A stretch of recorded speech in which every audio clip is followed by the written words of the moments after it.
ቆይ እንዴት ነው ዘረኛ አንሆንም ያሉትን አባቶቻችንን የክርስቶስ ባሪያ እንሆናለን ያሉትን አባቶቻችንን ለሀገር ሰላም ለምን ጸለያችሁ ብላችሁ ምገድሉት?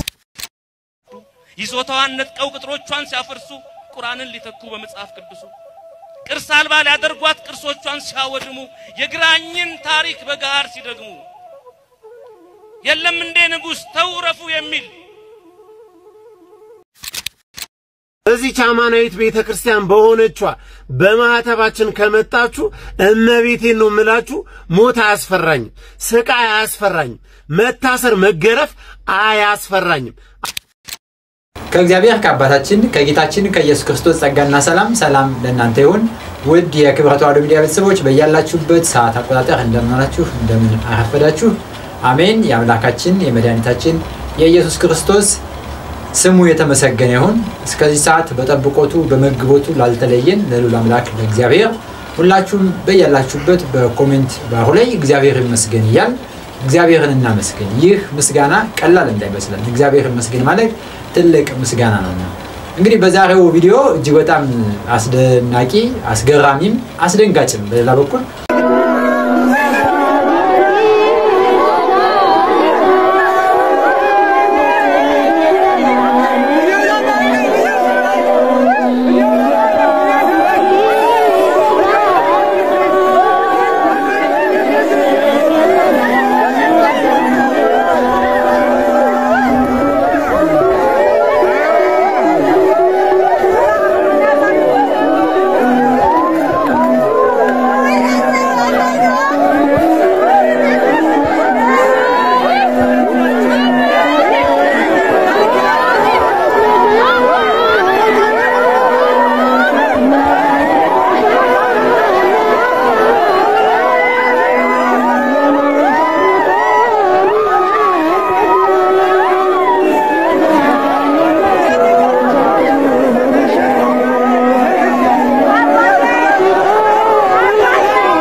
ሰማችሁ አይደል? የትንይ ስሉ ሌላ እኮ መሄጃ የላቸውም ማርያም። ቆይ ለመግደል ከፈለጋችሁ እኮ በኃጢአትና በዘረኝነት የቆሸሽ ነው እኛ እኮ አለን ማርያምን።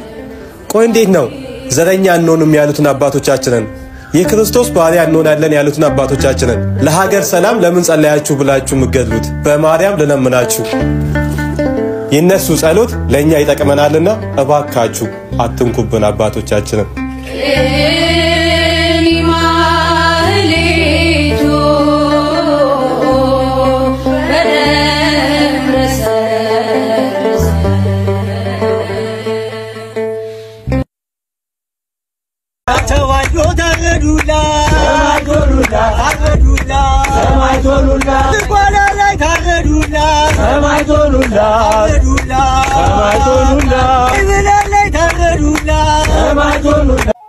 እኛ ምንም አንሆን ይብላኝ ግን ለነሱ እና ፍርሳት ሲሉ ቀድመው ለሚፈርሱ ለኢትዮጵያ መኖር ባለውለታዋ እንዴት ይሄ ሆነ ዛሬ ክፍያዋ? ምን ባደረገች ነው ይሄ ሁሉ ጥቃት? ወርቅ ላበደረች ጠጠር የሚሰጣት ካህንና ታቦት በአንድነት አዝምታ አገር ነፃ ያወጣች ነፃነት ስታጣ የለሞ የሚሰጥ ፍትህን በገሃድ ገዳሟ ሲቃጠል ካህኗ ሲታረድ በገንዛ ሀገሩ ላይ ሀገር አልባ ሆኖ ካህኑ ሲሰደድ ምዕመኑን በትኖ በድፍረት መቅደሷን በእሳት ሲያነዱ ጨረቃን ለመስቀል መስቀሉን ሲያወርዱ ይዞታዋን ነጥቀው ቅጥሮቿን ሲያፈርሱ ቁርአንን ሊተኩ በመጽሐፍ ቅዱሱ ቅርስ አልባ ሊያደርጓት ቅርሶቿን ሲያወድሙ የግራኝን ታሪክ በጋር ሲደግሙ የለም እንደ ንጉስ ተውረፉ የሚል በገዳይ የሚፈርድ አይቶ ስንገደል በዝቋላ እስካሁን እንግዲህ አባ ኃይለ ሚካኤል የሚባሉ ትልቅ አባት 12 ዓመት ሙሉ ባርመሞ በዋሻ ዘግተው የኖሩ የነበሩ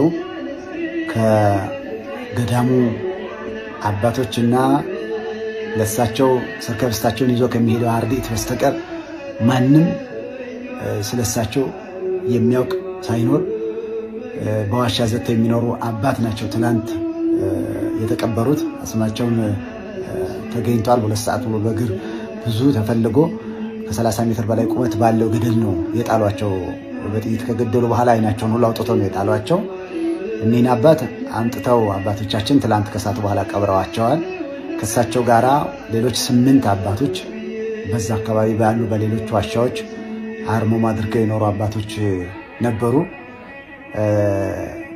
ከነዚህ ውስጥ እንግዲህ 8ቱም ተገኝተዋል። እግዚአብሔር ይመስገን ለ8ቱ መገኘት ለኒህ የተገደሉት አባት እግዚአብሔር በእውነት አክሊለ ሰማዕታትን ክብረ ሰማዕታትን እንደሚሰጥልን ተስፋ እናደርጋለን። የአባቶቻችን የቅዱሳን አምላክ ኦርቶዶክሳዊት ተዋሕዶ ቅድስት ቤተክርስቲያንን ሁልጊዜም አይተዋትምና ለነዚህ አባቶቻችን ስለ ሃይማኖታቸው ስለ ቅድስት እምነታቸው ብለው ዋጋ የከፈሉ አባቶቻችንን ዋጋቸውን አያሳንስም። እግዚአብሔር ዋጋም አያሳንስ አምላክ ስለሆነ ለኔ አባታችን ክብረ ሰማዕታትን አክሊለ ሰማዕታትን የነ ቅዱስ ጊዮርጊስን ትሩፋት የሚሰጥ አምላክ አይነሳቸውም፣ ይሰጥልናል። የከበሩ አባት ናቸው። 12 ዓመት ሙሉ ከሰው ርቀው በሃርሞ የኖሩ ኮቸሮ በጣም በብዙ ቀን ነው የተላከላቸው። ከብዙ ቀን በኋላ ትንሽ ኮቸሮ እየተላከላቸው እሷን እየቀመሱ ነው በሃርሞ ይኖሩ የነበረው። ከማንም ጋር አይገናኙ። አርዲታቸው እንኳን ኮቸሮን ይዞ ሲመጣ እሳቸው አያናግሩትም፣ አስቀምጦ ይሄዳል። ካስቀመጠበት ቦታ ያነሳሉ። መቁረናቸውን ማስቀመጫ ቦታ አለው። እዛች ወስዶ ኮቸሯቸውን ያስቀምጣል። ሁሉም ዋሻዎች ላይ እየወሰደ ያስቀምጣሉ አርዲቶቹ እና እኒህ አባት ናቸው እንግዲህ ተገለው የተገኙት። ሌሎቹ እግዚአብሔር ፍቃድ ተርፈው ተገኝተዋል። ወደ አዋሽ ተወሰዱ የተባሉትም ያው ተገኝተዋል። እሳቸውም ሁሉም ተገኝተዋል። ሁሉም አባቶች ተገኝተው ወደ ገዳሙ መተው ላይ በዓት ተሰጥቷቸው አርሞዋቸውን ሳይፈቱ አሁን ድረስ በዚህ ያሉ 22 ዓመት ሙሉ አርሞ ያደረጉ አባቶች ሁሉ አሉ። ከዚህ መሃል እስከ 22 ዓመት ድረስ የዘጉ አባቶች ሁሉ ተገኝተዋል። እነዚህ አባቶች መተው ገዳም ውስጥ በዓት ተሰጥቷቸው ተቀምጠዋል። አርሞዋቸውን እስካሁን አልፈቱም። በጣም የሚያሳዝን ነገር ነው ገዳሙ ላይ የተፈጸመብን። ዛሬም ደግሜ እናገራለሁ። ትኩረት ለዝቋላ አቦ ገዳም፣ ትኩረት በዝቋላ አቦ ገዳም ለሚገኙ መነኮሳትና አባቶች ይህንን ቪዲዮ አቅም ስጡት። ካለበዛ እኔም አልመቻችሁ ሰዎች አንፎሎና ብሎክ አድርጉ። በዚህ አማናዊት ቤተክርስቲያን በሆነችዋ በማህተባችን ከመጣችሁ እመቤቴን ነው የምላችሁ። ሞት አያስፈራኝም፣ ስቃይ አያስፈራኝም፣ መታሰር መገረፍ አያስፈራኝም። አሁንም ትኩረት እንድትሰጡ ትፈልጋለሁ። አብሶ ደግሞ ለደብረ ዘይት ሀገረ ስብከት ለብፁዕ አባታችን ለአቡነ ጎርጎርዮስ እንድታደርሱልኝ ነው የምፈልገው። ለቤተ ክርስቲያናችን ለገዳማችን ወታደር መሆን ካለበት ዛሬ ወታደር ለመሆን እኔ ዝግጁ ነኝ። ቤተ ክርስቲያኔን ለመጠበቅ ቤተ ክርስቲያኔ ላይ ተገኝቼ መነኮሳቱን ቤተ ክርስቲያኔን ለመጠበቅ እኔ ዛሬ ዝግጁ ነኝ። ስለዚህ ለብፁዕ አባታችን በረከታቸው ይደርብን። እንደ ልጅነትኛ ለመታዘዝ ዝግጁ ነን። አባታችን ይዘዙን። ስለዚህ ትኩረት ይፈልጋል። በአመት ዓመት መነኮሳት መደብደብ፣ መገደል፣ መታሰር፣ መታፈን የለባቸውም። እየሰማን ነው ዜናውን። ገዳሙን የማጥፋት ፕሮጀክት ነው ያላቸው። በእኛ ዘመን ደግሞ ይሄ ነገር አይሆንም፣ አይቻልም። እንደው አርዳችሁ ገላችሁ ካልጨረሳችሁን በስተቀር በእኛ ዘመን ቤተክርስቲያንን ገዳምን ማጥፋት አትችሉ። ይሄንን ላረጋግጥላችሁ እወዳለሁ። ከዋሻው አባቶችን በማስለቀቅ ዋሻውን የሽፍታ ቦታ ለማድረግና ገዳሙንም ደግሞ ለአምልኮ ባዕድ መጠቀሚያ ለማድረግ ነው ሁሉ ጥቃት እየተፈጸመ ያለው። ለዚህ የሚመለከተው አካል ሁሉ አሁንም ቢሆን ይሄ ጥቃት ይሄ ስጋት አሁን ድረስ ስላለ የሚመለከተው አካል ሁሉ እንዲያይልን እንዲያውቅልን እናድርግ። ለሁሉም ሰው እናሳውቅ።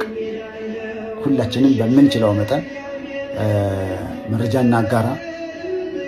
ለሁሉም ባለድርሻ አካላት ይድረሳቸው። ኃላፊነታቸውን ድርሻቸውን እንዲወጡ ግፊት እናድርግ።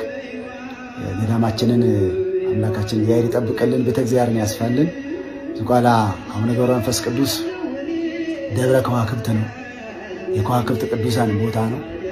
የጻድቁ አባታችን የአቡነ ገብረ መንፈስ ቅዱስን ምልጃና ጸሎት መከታ አድርገው ረድኤተ እግዚአብሔርን አጋዥ አድርገው ተጋድሏቸውን በዚያ እየፈጸሙ ያሉ በጣም በርካታ አባቶች አሉ። ትንሹ አቦ እስከ መባል የደረሱ አባቶች አሉ። የተጠቀሙ በርካታ አባቶች አሉ። ለብቃት ለቅድስና የደረሱ አባቶች ሁሉ ያሉበት ገዳም ነው። እስካሁን ድረስ ያልነጠፉበት ትልቅ ገዳማችን ነውና ይህንን ገዳም እግዚአብሔር አምላካችን በጻድቁ በአቡነ ገብረ መንፈስ ቅዱስ ቃል ኪዳን ይጠብቅልን፣ በእውነት አጽንቶ ያቆይልን። አባቶቻችንን ከጥፋት ይሰውርልን፣ ይደብቅልን። አምላካችን እግዚአብሔር የነሱ መኖር ለኛ መኖር ትልቅ ዋጋ አለውና እኛን በጸሎት እየረዱ በእድሜ በጤና እንድንኖር ያደረጉን አባቶቻችን ናቸው። ሁላችንም ከመዓት የሚሰውሩን፣ ከታዘዘ መዓት ከተቃጣ መቅሰፍት ሁሉ የሚሰውሩን አባቶቻችን ናቸውና ከነዚህ አባቶቻችን በረከታቸው እንድናገኝ እግዚአብሔር ይርዳን። ሁላችንም ግን ለሁሉም ሰው እናዳርስ፣ መረጃ ለሁሉም ሰው እናዳርስ። በሚመለከተው የበላይ አካል ሁሉ ይህን ነገር በትኩረት እንዲያዩትና ተጨማሪ ጥበቃ እንዲደረግ። በእርግጥ አሁን ድረስ አሉ የመንግስት ጥበቃ ኃይሎች እዛ ቦታ ላይ፣ ነገር ግን ከዚህ በላይ ያስፈልጋል። በየጊዜው ነው ጥቃት የሚደርስበት ገዳሙ። ለዚህ ገዳሙን ዘላቂ በሆነ መልኩ መጠበቅ ያስፈልጋልና ለሁሉም ሰው እናዳርስ። የጻድቁን የአቡነ ገብረ መንፈስ ቅዱስን የከበረች ጸሎት ልመናቸውን፣ የአባቶቻችንን ትሩፋታቸውን፣ ረድኤት በረከታቸውን በሁላችንም ላይ ያሳድርብን።